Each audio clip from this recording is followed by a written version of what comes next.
പ്രിയമുള്ള സുഹൃത്തുക്കളെ, ഞാൻ Raju, Punarjanya grow garden Mathoth, Kanhangad south. അപ്പോൾ ഞാൻ ഇന്ന് വന്നിട്ടുള്ളത് ഒരു അപൂർവ ഇനം മാങ്ങയായിട്ടുള്ള കുളമ്പ്.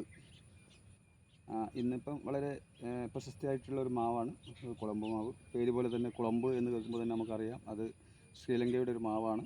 സിലോൺ മാംഗോ എന്നും അറിയപ്പെടുന്നു. ഇത്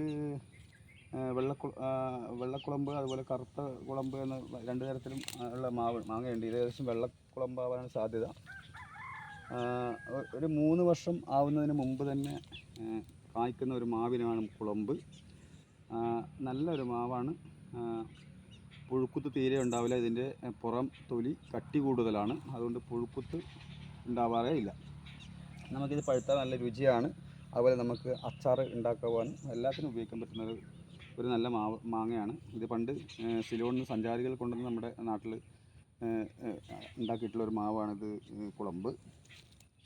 അപ്പം നമ്മുടെ ഒരു വീട്ടുപറമ്പിൽ ഏത് മാവാണ് നമുക്ക് വെക്കേണ്ടതെന്ന് ചോദിച്ചാൽ അതിൽ നമുക്ക് പറയാൻ പറ്റുന്ന ഒരു ഇനം മാവാണ് കുളമ്പ്.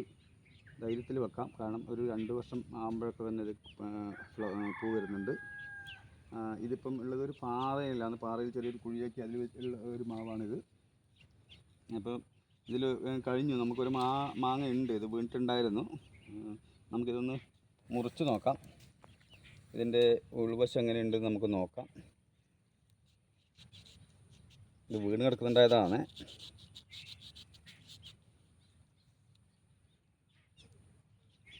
ഇതാണ് ഇതിൻ്റെ മാങ്ങയുടെ ഉൾവശം. പുഴുക്കത്തൊന്നുമില്ല, കണ്ടില്ലേ. ഇത് തൊലി കുറച്ച് കട്ടി കൂടുതലാണ്. നല്ലൊരു മാങ്ങയാണ്, നമുക്ക് കഴിക്കാൻ പറ്റുന്ന ഒരു മാങ്ങയാണ്. നല്ല മധുരമാണ്, അതുപോലെ അച്ചാറിന് ഉപയോഗിക്കാം. ഒന്ന് കഴിച്ച് നോക്കാം.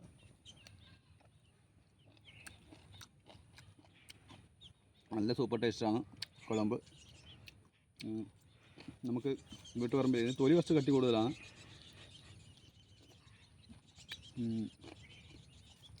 തൊലി കട്ടി കൂടുതലായതുകൊണ്ട് തന്നെ ഇത് പുഴുക്കുത്തുണ്ടാവില്ല. അപ്പോൾ എല്ലാവരും മാവ് വെക്കാൻ ആഗ്രഹിക്കുന്നവർ ഒരു കുളമ്പ് മാവും കൂടെ വെക്കുക. നന്ദി, നമസ്കാരം.